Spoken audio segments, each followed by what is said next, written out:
7:28, en lo que sería, si Dios quiere, la última predica del Sermón del Monte, luego de un año de haber tenido el privilegio de hablar este sermón.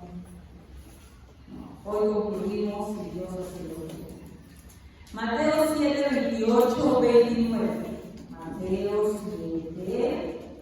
7:28 y 29. Aquel hermano que tenga y que lee en voz alta, por favor. Los van a leer siempre en voz alta, si no se pierde, ¿no? En el salón que es grande, ¿no? Mateo 7:28-29. ¿Quién lo puede leer? Cuando Jesús terminó de decir esas cosas, las multitudes quedaron asombradas de su enseñanza, porque lo hacía con verdadera autoridad, algo completamente diferente de lo que hacían los maestros de la ley religiosa. Gracias, Señor. Entonces, nos está hablando ya del cierre del sermón del monte. Y nos está diciendo cómo quedó la gente luego de escuchar este sermón, ¿no? El primer versículo de Mateo 7:28 nos dice: y cuando terminó Jesús estas palabras, la gente se admiraba de su doctrina, ¿no? En otras versiones dice que se quedó atónita, ¿no? ¿Cómo se le diría otra versión más? Acá le dice admiraba. ¿Qué otras palabras tienen ustedes esa versión? A ver, ¿qué otra versión? Asombrada, muy bien. ¿Ya? Uno dice también les admiraba, otro dice asombraba, ¿no? Otros se quedaron atónitos. ¿Qué significa todas estas palabras? ¿No? Se quedaron como algo que no. ¿Cómo tú te admiras? No te admiras ante algo que tú ves siempre, ¿verdad? Te admiras ante algo que por lo general no ves con frecuencia. Porque lo cotidiano te pasa por lo general desapercibido. Pero algo que tú no has visto con frecuencia, no has escuchado con frecuencia, te deja admirado, atónito, asombrado, ¿verdad? Entonces dice que la gente quedó admirada de las palabras de la doctrina, perdón, de Jesús. Admirada no quiere decir convertida, por si acaso. Tú te puedes admirar de algo, tú puedes admirar de las palabras que se dan, y como hablábamos la semana pasada, tú puedes deleitarte las palabras, tú puedes admirar la palabra que sea acá, y eso no quiere decir que te hayas convertido. Como leímos, ¿se acuerdan en Ezequiel? Bueno, yo lo voy a leer. La semana pasada lo leímos en Ezequiel 33:31. Y vendrán a ti como bien del pueblo, y estarán delante de ti como pueblo mío, y oirán tus palabras y no las pondrán por obra. Antes hacen alabo con sus bocas, y el corazón de ellos anda en pos de su avaricia. Y he aquí que tú eres para ellos como cantor de amores, hermoso de voz y que canta bien. Y oirán tus palabras, pero no las pondrán por obra. ¿Se acuerdan que la semana pasada cuando vimos de los 2 cimientos? Como inicia, ¿no? El que escucha sus palabras y no las hace, el que escucha sus palabras y sí las hace, ¿verdad? El hecho que yo me deleite en la palabra de Dios, que yo esté sentado aquí y que me conmueva la palabra de Dios, no quiere decir que esa palabra me haya convertido, sino vayamos a la parábola del sembrador, ¿no? La primera semilla cae en el camino, vienen las aves del cielo y se lo llevan, porque no es el que ni siquiera que viene y ni siquiera pues escuchó la palabra, simplemente la escucha, pero ni siquiera se asombra, ni entiende, no está ni atento. Pero si hablamos, por ejemplo, de la semilla que cayó en el pedregal, sí brota, ¿verdad? Sí brota, como que da apariencia de que sí está saliendo algo que va a ser provechoso, una planta. Pero sin embargo, la planta dice que se ahoga rápidamente, porque no tiene raíz. Igual a los espinos, ¿brota o no brota la que cae entre espinos? Sí brota, pero le ahoga todas las cosas de este mundo, ¿ya? Entonces, el hecho de que en Mateo 7:28 diga, y cuando terminó Jesús estas palabras, la gente se admiraba de su doctrina, no necesariamente, no digo que todos, porque está bien, pero no necesariamente quiere decir que todos los que escuchan en ese momento se hayan convertido. Es como algunas personas que yo antes escuchaba y me decían: uy, sí, mira la campaña, se convirtieron 5.000, 5.000, 4.000, 10.000, entregaron su vida a Cristo. Que estuvieron presentes 10.000 tal vez, que se convirtieron en otra cosa.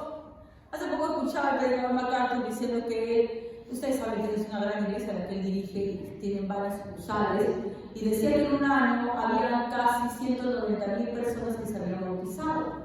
Miren esa cantidad, 190.000, 160.000, algo por ahí, ¿ya? Pero dice que de todos ellos, solamente 190 se habían hecho miembros. Entonces se preguntaba, se han bautizado, pero no quieren ser miembros de la iglesia. Entonces, ¿qué es eso? Una falsa profesión de fe. Se pueden haber bautizado, pero en realidad no querían pertenecer a la iglesia, no querían formar parte del cuerpo de Cristo. Y de esos que sí aceptaron formar parte del cuerpo de Cristo, también no sabemos cuántos en realidad, ¿no? Realmente cambiaron en su corazón, ¿no? Entonces, ¿no? El escuchar la palabra, incluso quedarme asombrado de esta doctrina, como hemos escuchado todo a lo largo de este año, el Sermón del Monte, creo que a menos que nuestro corazón esté bien, pero bien duro, en algún momento nos ha conmovido la palabra, o me equivoco. En algún momento ha llegado a nuestro corazón, o me equivoco. En algún momento nos hemos deleitado en las palabras de Jesús en este Sermón del Monte. Pero eso no quiere decir necesariamente que haya cambios en nuestra vida si es que no ha crecido la semilla, si es que la tierra no era buena. Si vamos a Santiago 1:22, por favor, si alguien me ayuda, Santiago 1:22. Santiago 1:22, 23. Si alguien no lee en voz alta me ayudaría mucho.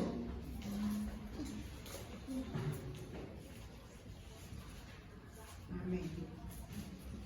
Pero sed hacedores de la palabra y no tan solamente oidores, engañándoos a vosotros mismos.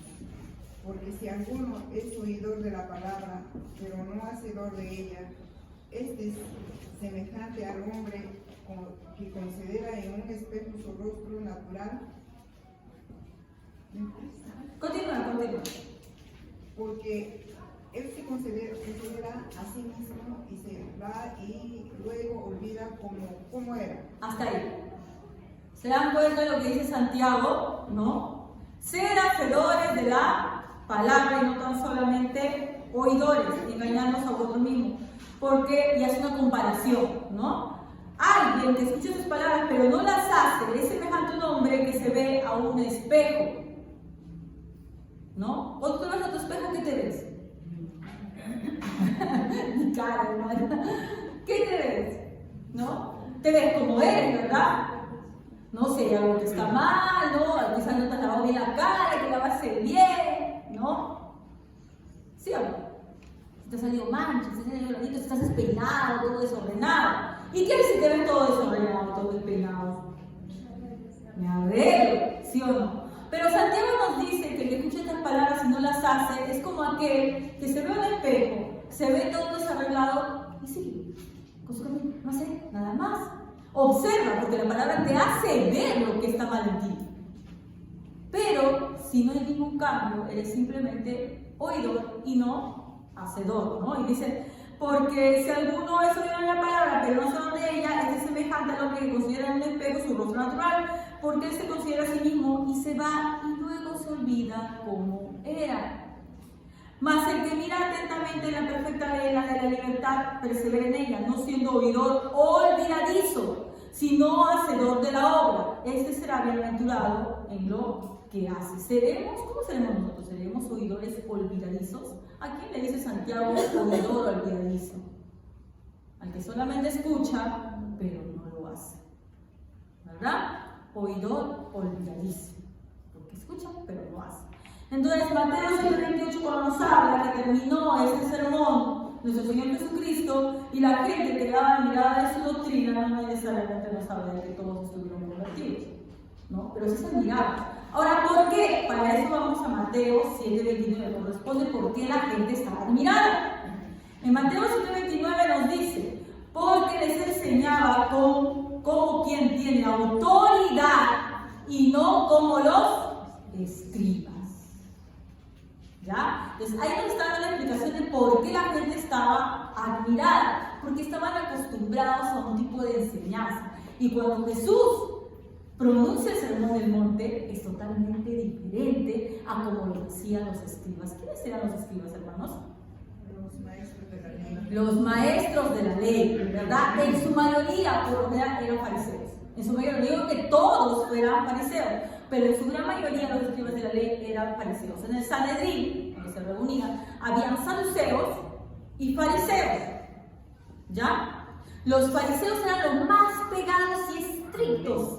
¿Ya? Por eso que la gran mayoría de ellos eran escribas, porque eran los eruditos de la ley, ¿no? La interpretaban. Había incluso escuelas de esos eruditos, corrientes de esos eruditos. ¿Ya? Entonces, está hablando de ellos, ¿no? De los escribas, y dentro de ellos pues están los fariseos también incluidos. Aunque Jesús en muchas ocasiones también dice escribas y fariseos, ¿no? En los evangelios, porque es una diferenciación, no todos los escribas, pero no todos los fariseos eran escribas tampoco. Pero en su gran mayoría, sí.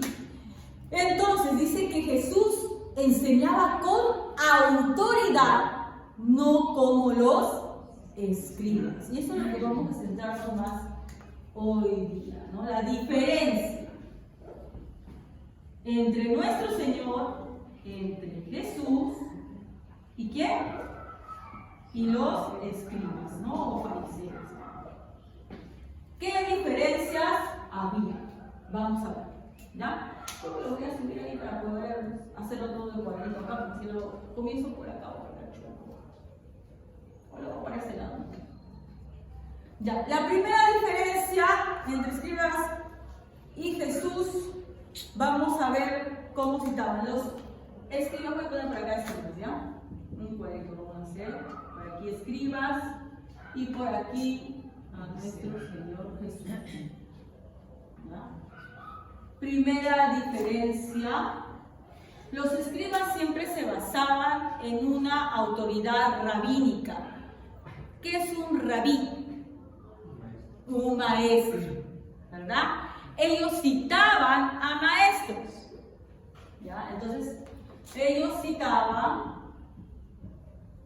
a maestros, ¿ya? Vamos a buscar, hermanos, Mateo 19, 3 y 4. ¿Quién lo puede leer en voz alta, por favor? Mateo 19, 3 y 4. Amén. Entonces vinieron a él los fariseos, tentándole y diciéndole: ¿es lícito al hombre repudiar a su mujer por cualquier causa? Él respondió, les dijo: ¿No habéis leído que el que los hizo al principio, varón y hembra, los hizo? ¿De dónde habían sacado estos fariseos esta enseñanza de que podían repudiar a la mujer por cualquier causa? ¿Se acuerdan? Eso lo decíamos durante el sermón del monte, ¿verdad? ¿De dónde habían inventado eso? Porque sí, en lo que es las leyes mosaicas, había de que el hombre podía darle carta de divorcio, pero no decía por cualquier causa, simplemente decía que podía la autorización de dar carta de divorcio, ¿verdad? Pero ¿de dónde había salido esta idea de que podían darle carta de divorcio por cualquier causa? Era justamente una idea, una enseñanza de un rabino, ¿ya? Este rabino se llamaba Hillel, ¿ya? Así habían varias autoridades. Hillel decía que podían divorciarse por cualquier causa, porque la sopa estaba salada, porque no sé, estaba despeinada la mujer, que no estaba bonita, por eso podía divorciar. En cambio había otra escuela rabínica que se llamaba la de Shammai, y esa decía que no solamente por causa de adulterio. Entonces, muchos de los fariseos seguían a estas facciones, y cuando se acercan a la época de Jesús, estamos hablando de estos fariseos, eran de la escuela, la más popular era la de Hillel. ¿Por qué creen? Porque así podía repudiar a su mujer más fácilmente. ¿Ya? Entonces le dicen a Jesús, ¿no? Entonces vinieron a los fariseos tentándole, diciéndole: ¿es lícito al hombre repudiar a su mujer por cualquier causa? ¿No? Ellos estaban citando en esta pregunta a la escuela de Hillel. Y Jesús, ¿no? Se va, y como siempre, pues un hombre de autoridad como él, ¿qué les dice? Ellos le citan a Hillel, él aquí lo cita. No, aquí le cita, miren. A Dios. Le dice, él respondió, le dijo, ¿no habéis leído que él los hizo al principio varón y hembra los hizo? ¿Quién los hizo? Dios. Y dejará a la mujer al padre para el hombre y será una sola carne. Por tanto, lo que ha juntado Dios no lo separa el hombre. Lo que se dice en todos los matrimonios. ¿Verdad? Mientras ellos le citaban a una autoridad rabínica, él se iba directamente a citar a Dios. No lo podían contradecir. Estaba hablando de Dios. ¿Se dan cuenta? La diferencia entre cómo enseñaban los escribas y fariseos y cómo enseñaba él. Pero esto no era tan escandaloso. El sermón del monte en sí es mucho más escandaloso. Porque si bien es cierto, en esta parte que hemos leído en Mateo 19, 3, 4, Jesús dice, Dios los creó así. O sea, ustedes no se van a poner por encima de Dios. No solamente cita a Dios cuando él habla, él se cita a sí mismo. ¿Y tiene derecho Jesús de citarse a sí mismo? Sí. Pero imagínense lo escandaloso que sería en esa época que él se cita a sí mismo. Y del sermón que hemos visto del monte, ya lo ha hecho varias veces. Mira, vamos a ir al sermón del monte, Mateo 5, 11, 12. Mateo 5, 11.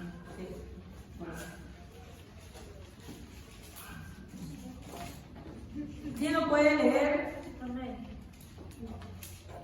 Bienaventurados sois cuando por mi causa os vituperen y os persigan, y digan toda clase de mal contra vosotros, mintiendo. Gozaos y alegraos, porque vuestro galardón es grande en los cielos, porque así persiguieron a los profetas que fueron antes de vosotros. ¿Qué está diciendo aquí Jesús? Miren el versículo 11. Bienaventurados sois cuando por mi causa, no dice por causa de Dios, ustedes van a ser perseguidos. Dice por mi causa. Imagínense la cara de la que cada uno se les cayó a las personas que estaban escuchando en ese momento. Y él no estaba diciendo, y si ustedes van a ser bienaventurados y por causa de Dios ustedes reciben persecución. No, por mi causa. Estaba dejando claro que él era Dios.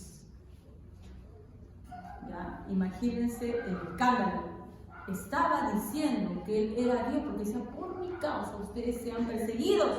Dice, gozaos y alegraos, porque vuestro galardón es grande en los cielos. Está diciendo lo que les va a retribuir.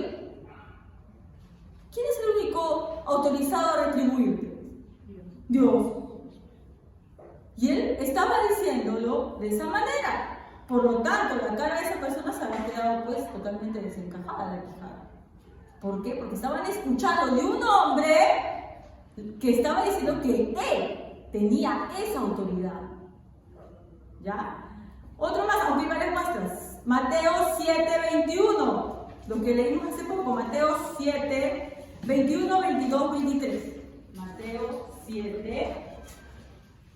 No todo el que me dice Señor, Señor, entrará en el reino de los cielos, sino el que hace la voluntad de mi Padre que está en los cielos.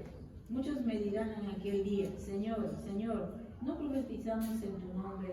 Y en tu nombre echamos fuera demonios, y en tu nombre hicimos muchos milagros.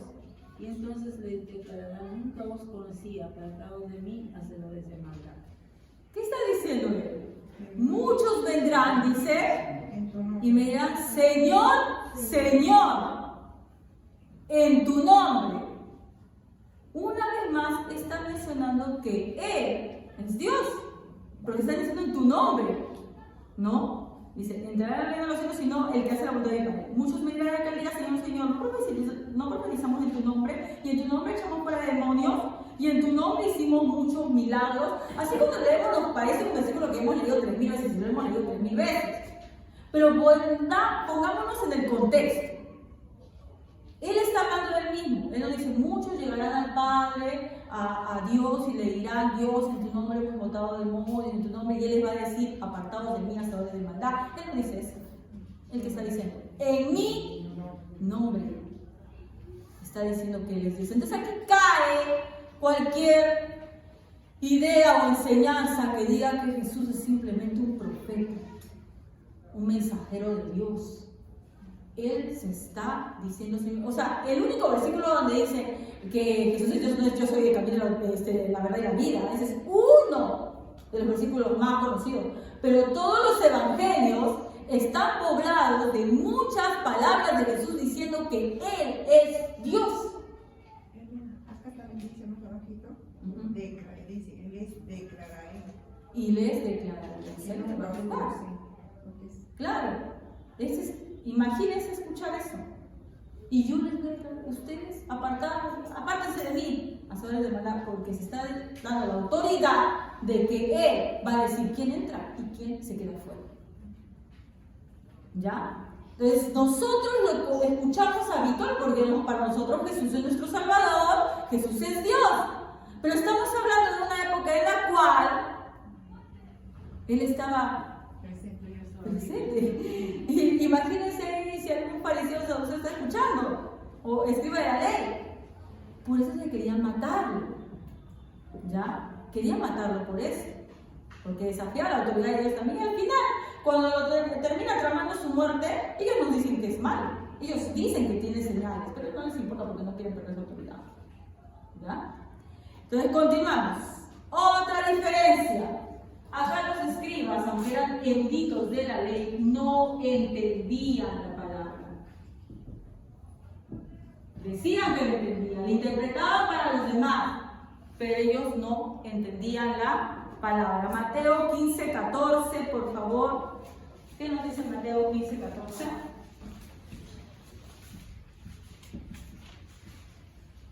¿Qué dice?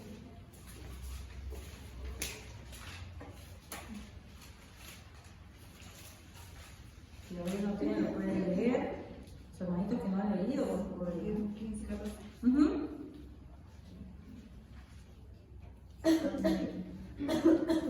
Dejadlos, son ciegos, guías de ciegos, y si el ciego guiare al ciego, ambos caerán en el hoyo.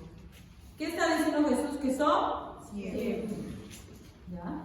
Eso se da en el contexto de que una vez ven a los discípulos comiendo sin lavarse la mano. ¿Ya? Y aclaro, por si alguna vez no estuvieron en una prédica, no estamos hablando aquí de los fariseos que eran preocupados por la limpieza, ¿no? Y que no hubiera bacterias en las manos. No, porque en esa época no se sabía nada de eso. ¿Ya? En la Edad Media todavía pensaban de que si uno se bañaba perdía la protección contra las enfermedades. Así que en la época de Jesús no pensaban que por lavarte te estabas librando de enfermedades. No había ese conocimiento. Los fariseos no decían a los discípulos que no se lavaban las manos porque estaban mal y porque estaban sucios. No, era un ritual.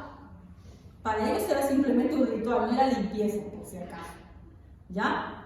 Entonces, cuando los retan de esta manera y dicen, mira, ¿cómo es posible que tus discípulos hagan tal cosa, ¿no? Que no está bien.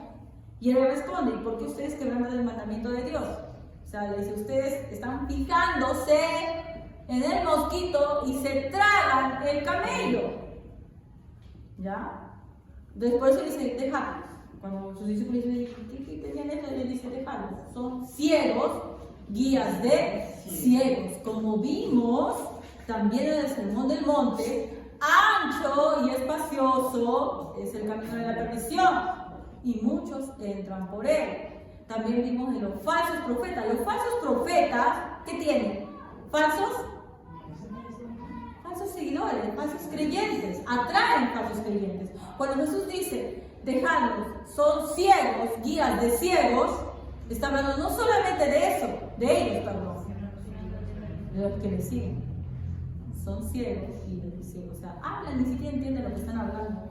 ¿No? Vamos a buscar uno más, Mateo 23-24. Esto es lo que había citado hace un momento. Mateo 23-24. A ver, ¿alguien más? Hermanos, hay bastantes hermanos aquí. ¿Quién más puede leer?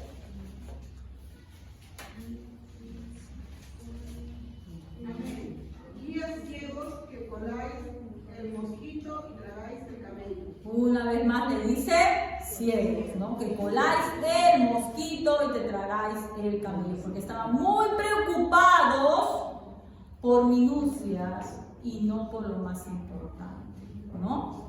por si tenían que diezmar, por ejemplo, había comida, había granitos, tenían que contar exactamente la 10ª parte. No estoy hablando de contar la 10ª parte, estoy hablando de ser minucioso en algunas cosas y en otras dejaban de lado. Incluso cuando dice que el día sábado, cuando llovía y te atrapaba la lluvia y se mojaba tu ropa, preferían no caminar porque decían que estaban cargando una carga, porque tu ropa estaba mojada y pesaba más, por lo tanto, ya era una carga. Así eran los fariseos, ¿ya? Ese tipo de pensamiento tenían, ¿no? Que si tal cosa, que si moviste tal, ¿no? Que si apagaste tal cosa, ya era pecado delante de Dios. ¿Ya? Es más, había una controversia entre las dos escuelas de Gilei, para que vean en qué se entretenían, ¿no? Entre Gilei y Shammai, que les estaba diciendo en un principio, en donde decían, dice que fue una controversia bastante grande, una disputa sobre si se debe decirle a la novia en el día de la boda que es hermosa a pesar de que no sea cierto. La escuela de Shammai decía que no, porque no se podía mentir, y la escuela de Gilei decía no, porque todas las novias son hermosas el día de su boda. Esas eran las cosas en las cuales se entretenían. Mira, no nos riamos porque a veces nos entretenemos en esas cosas. ¿Sí o no? Si sí es lícito que las hermanas utilicen taco o no utilicen taco. Discuten eso en las iglesias. Que si el zapatito caladito o no es caladito. O que si se hizo cerquillo o no se hizo cerquillo. Ya pecó porque se hizo cerquillo. Dicen algunos, uy Dios mío, ahora que estaba de moda el cerquillo. Eso hubiera sido una controversia que hubiéramos discutido durante un mes. Así era. Entonces, Jesús por eso dice, ciegos, ¿no? Cuelan el mosquito, pero se tragan el camello. Así eran ellos. Pero en cambio Jesús, ¿no? Mientras que ellos no entendían la palabra,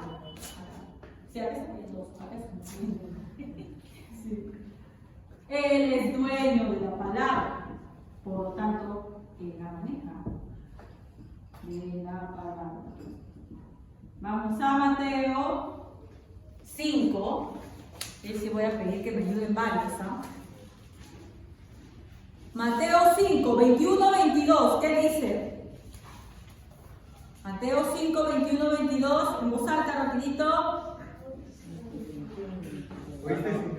Oíste que fue dicho a los antiguos, no matarás, y que cualquiera que matare será culpable de juicio. Pero yo os digo que cualquiera que se enoje contra su hermano será culpable de juicio, y cualquiera que diga necio a su hermano será culpable ante el concilio, y cualquiera que le diga fatuo quedará expuesto al infierno de fuego. Gracias, hermano. Mire, primero dice, oíste que fue dicho. ¿Y qué hace él inmediatamente después? Pero yo os digo, ¿qué está haciendo? Primero que él tiene la autoridad, pero no dice, pero la palabra de Dios dice, no, pero yo os digo. ¿Y qué está haciendo? Está corrigiendo, con autoridad, con su autoridad, está corrigiendo lo que ellos entendían mal, lo que ellos le enseñaban mal. ¿Verdad? Hemos visto que no entendían la palabra. Así que Jesús le dice, ellos dicen tal cosa, pero yo os digo, eso no es así, es así.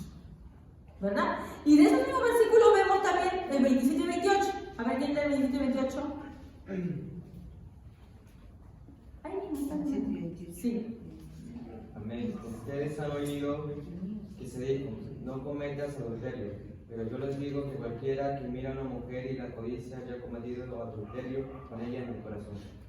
Una vez más está corrigiendo. ¿A quién? A ellos. A los fariseos y los escribas. A ellos, ¿o tú crees que la gente decía, ellos se ponían a estudiar sobre la ley? Ellos simplemente obedecían lo que escuchaban de los escribas y fariseos. Entonces dice, ¿oísteis que fue dicho? Está diciendo, ¿oíste que fue dicho por esto de acá? ¿No? Esto, pero yo os digo, mira, una vez más, también está confirmado lo primero que vimos antes, Él es la autoridad y está corrigiendo la falsa enseñanza. Seguimos. 31-32, uno más porque hay bastante más. 31-32, a ver. Se ha dicho que el que repudia a su esposa debe darle un certificado de divorcio. Pero yo les digo que, excepto en caso de inmoralidad sexual, todo el que se divorcia de su esposa la induce a cometer adulterio, y el que se casa con la divorciada comete adulterio también. Ya, muy bien. Y así vemos varios versículos más hasta el 44, del 21 al 44. Ya no vamos a estar leyendo todos, pero así varios dicen, oíste ese dicho, pero yo os digo, corrigiendo la falsa enseñanza, la forma en la cual enseñaban los escribas que se creían los estudiosos de la ley. Otra diferencia, aquí, 3. Decía, pero no hacía. ¿Ya? A ver, porque ellos citaban también las escrituras, pero no las realizaban. Mateo 23:2. A ver, ¿quién lee Mateo 23:2? 23:2.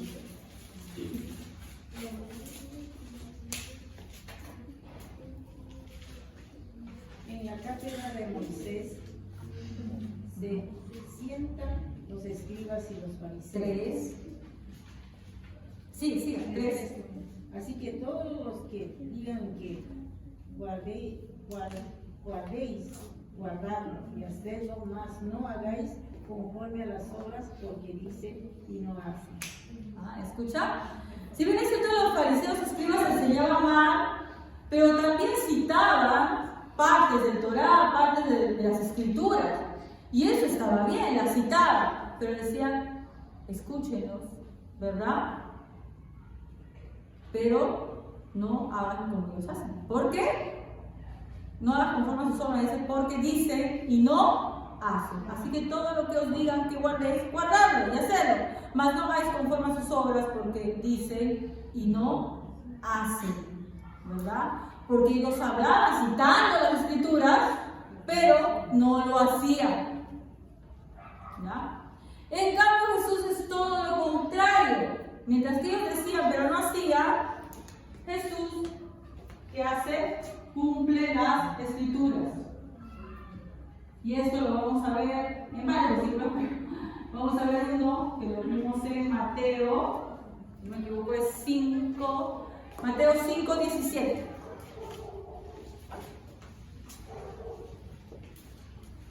Mateo 5:17, ¿quién lo encuentra?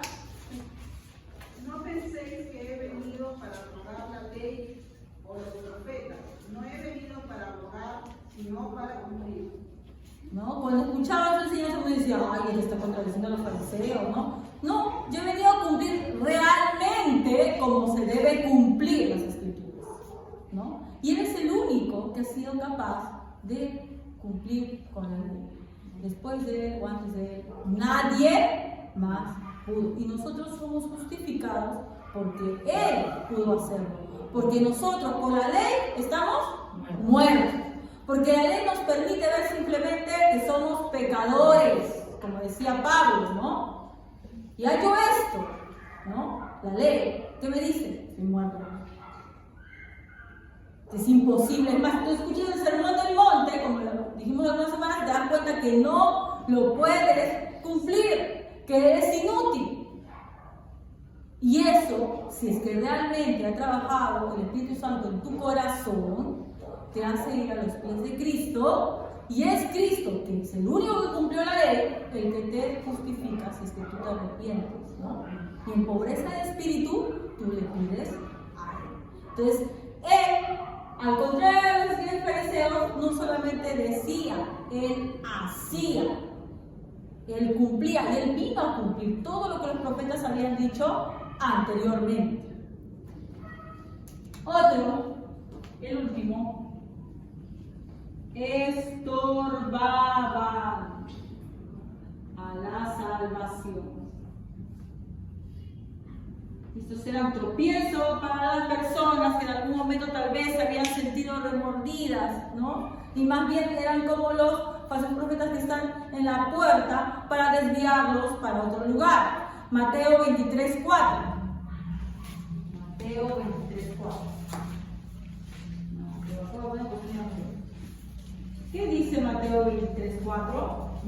Atan cargas pesadas y las ponen sobre la espalda de los demás, pero ellos mismos no están dispuestos a mover ni un dedo consejo para levantarlas. Como le decía hace un momento, ¿no? Habían hecho de las leyes de Dios un sinfín de normas sin sentido.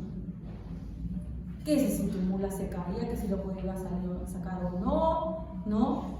Que si te caía lo con tu cabeza. Si comenzamos a hablar de todas las cosas que habían puesto, realmente eran ridículas, ¿ya? Y las personas pueden decir, es imposible cumplir con esto. ¿Quién va a poder? ¿No? Y no eran cosas que le conducían más bien, no eran cosas que más bien les hicieran entregarse a Dios, sino eran cosas que los entretenían. Esa es la diferencia. Porque la palabra, y acá por favor tengamos mucho cuidado de malinterpretar, la palabra nos dice que es cierto, hay que ser hacedores de la palabra, que la fe sin obras es muerta, pero las obras que deben hacerse son aquellas derivadas de un corazón arrepentido. Porque si tú haces simplemente obras para tu salvación, te estás entreteniendo, nadie es salvo por obras. Muchas veces nos entretenemos. Entonces la gente estaba entretenida en ver cuántos pasos daba para que no vaya a violar el día sábado, porque si te pasabas tantos pasos ya no, pues estabas caminando y estabas haciendo un trabajo, por lo tanto ya habías incumplido la ley. Estaba entretenida en eso y no realmente preocupada en su salvación. Entonces Jesús, al contrario de los fariseos y los escribas que estorbaban a la salvación, Jesús más bien nos da la gracia gratuita de la salvación. Mateo 11, 28.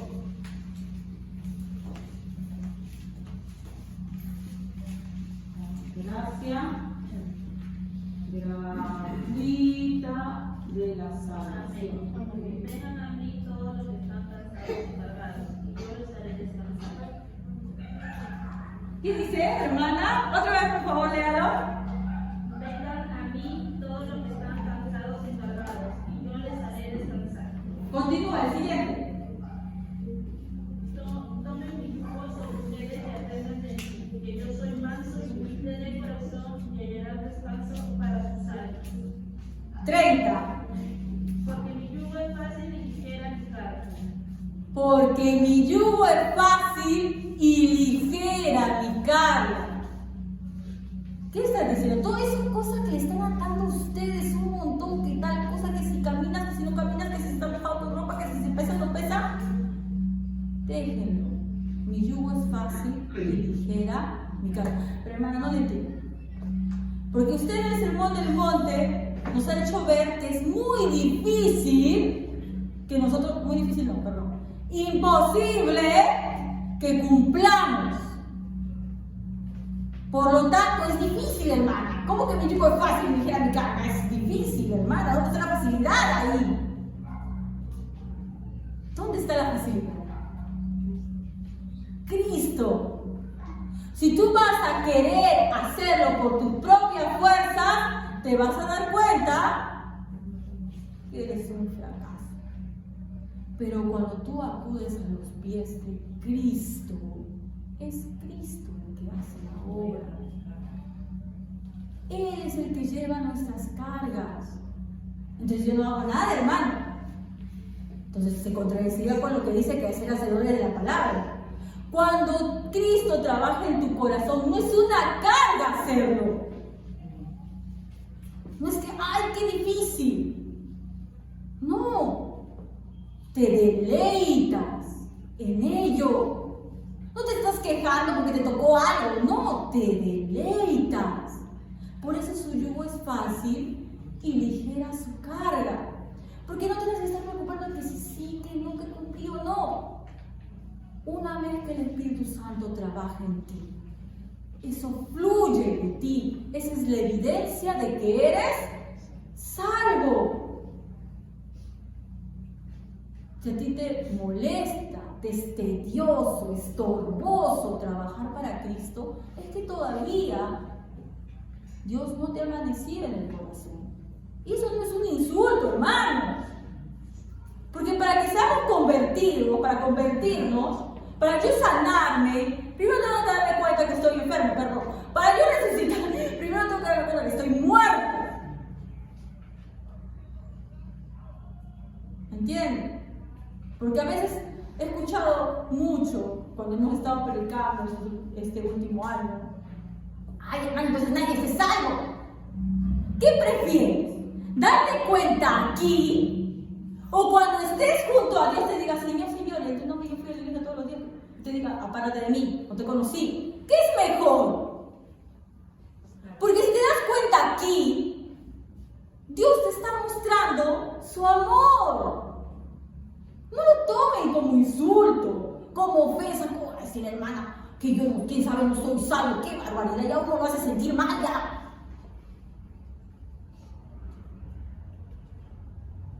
Hermanos, ese sentimiento es el que nos hace permanecer humildes. Porque si no estamos pensando en eso, no quiero decir que dudemos de la seguridad de salvación. La seguridad de la salvación, hermanos, nosotros somos, cuando vemos la evidencia en nuestra vida, tenemos seguridad de salvación no por nuestras obras, sino porque fiel es el que prometió. El que prometió fue Dios. ¿Ya? Pero eso no quiere decir, hermanos, que nosotros nos tengamos que permanecer en humildad. Siempre. Y es mejor darse cuenta acá, mirando, examinando mi vida, que en verdad parecía, porque yo no sé quién es salvo, quién es no. Yo no soy Dios. Jesús sí veía los corazones de la gente y sabía, yo no. Pero es mejor aquí, Señor, decir, no doy el estándar.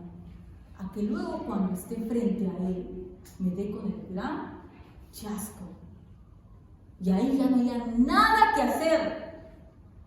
Nada que hacer. Entonces, en vez de decir, Dios mío, mucho mejor agradezcamos a Dios. Porque nos está dando la oportunidad de acercarnos a Él. Y miren, si retrocedemos ahí en un versículo, nos habla de cómo es esta salvación. Miren, en el 27 dice, está hablando Jesús por si acaso, todas las cosas me fueron entregadas por mi Padre. Acá lo está diciendo claramente que Dios era su Padre, por tanto es el Hijo, Dios también. Y nadie conoce al Hijo sino el Padre, ni el Padre conoce a alguno sino el Hijo, y a quien el Hijo lo quiera revelar. ¿Cómo eres salvo, hermano? Porque tú creíste. ¿Qué te está diciendo aquí? A ver si no lo hemos entendido. Otra vez más. Todas las cosas me fueron entregadas por mi Padre. Y nadie conoce al Hijo sino el Padre. Ni al Padre conoce a alguno sino el Hijo. Pero acá lo siga para que lo entiendas bien. Y aquel a quien el Hijo lo quiera revelar. ¿A quién qué? A quien Él quiera. Nos puede doler, podemos patalear, decir cómo es posible, hermano. Pero la salvación es porque Él quiere. Y a quien Él quiera se lo da. Entonces, hermano, ¿para qué venimos pues? Si tú piensas así, hermano, es que lo más probable es que todavía no estés convertido. ¿Ya? He escuchado a muchas personas que cuando hablan de esta manera dicen, entonces, ¿cómo es la cuestión? ¿No? Si ya estoy predestinado para ser salvo, entonces ¿para qué vengo, pues? Igualito me voy a salvar. Le escucho, igual te voy a decir, ya, pues, no hago nada, pues. Si igual te quedas siempre, ¿tú sabes que eres salvo? ¿Tú lo sabes? Yo lo sé. No, o sea, yo no puedo decirle si tú eres salvo. ¿Quién soy yo para decirlo? ¿Verdad? ¿Qué tenemos que hacer, hermano? Dios. Porque es también como otra vez escuché. Entonces, ¿para qué oramos? Si igual Dios va a hacer su voluntad. A Dios le place que oremos.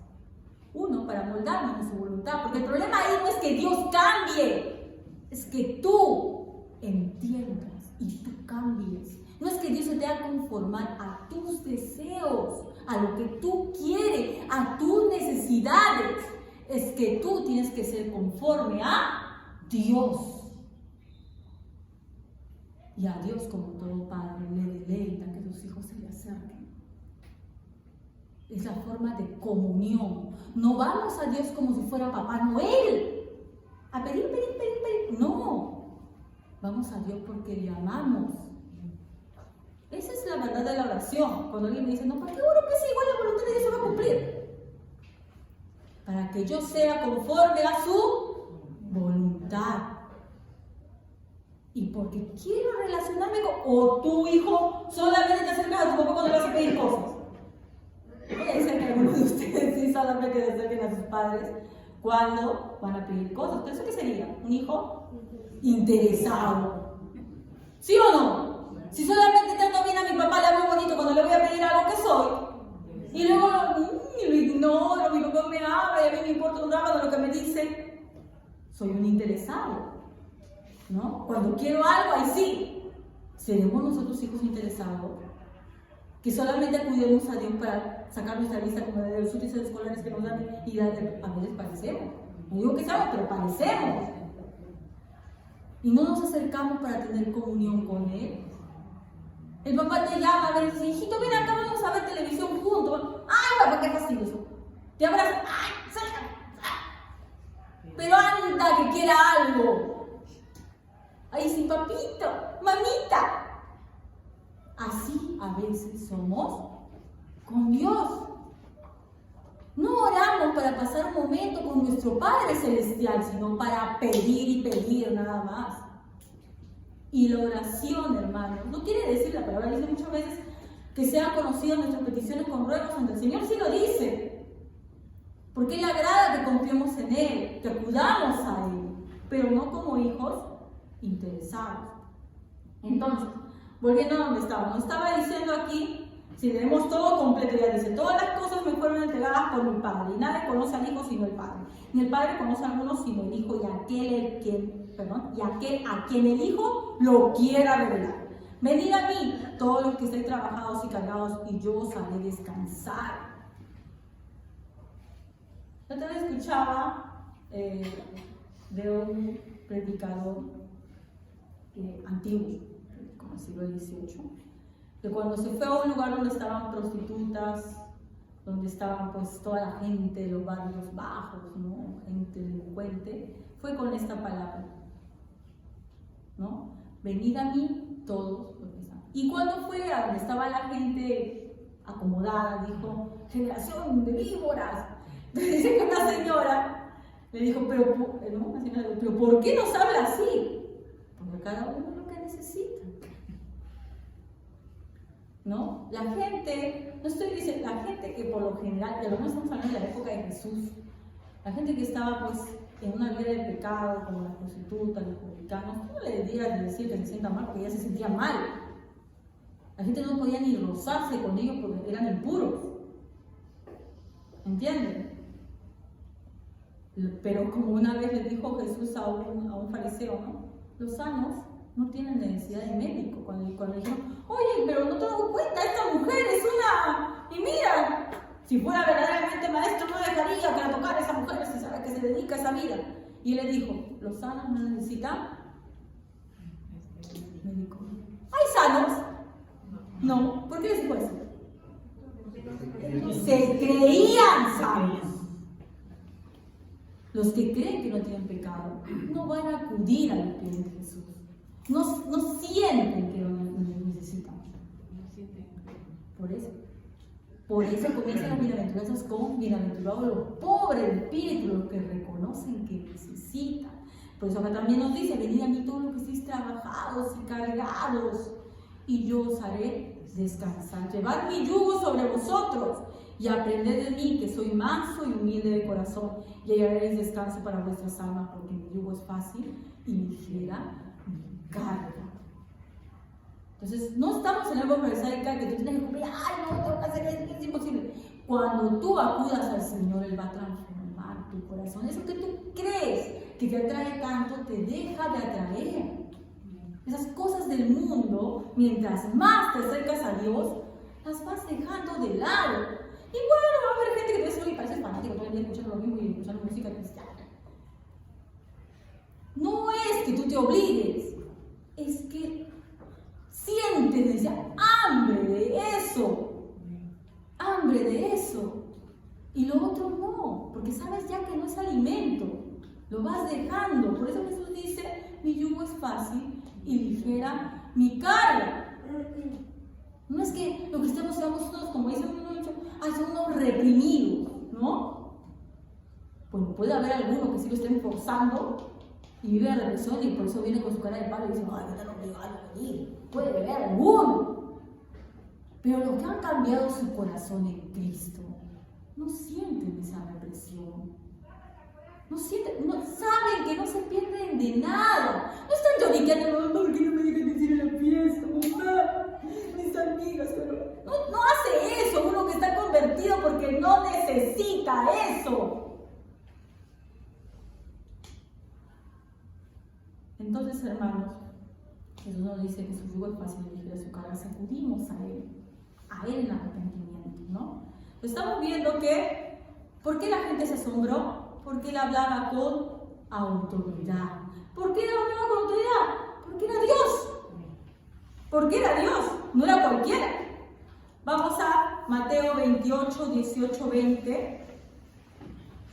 Cuando Jesús lo dice claramente, Mateo 28, del 18 al 20.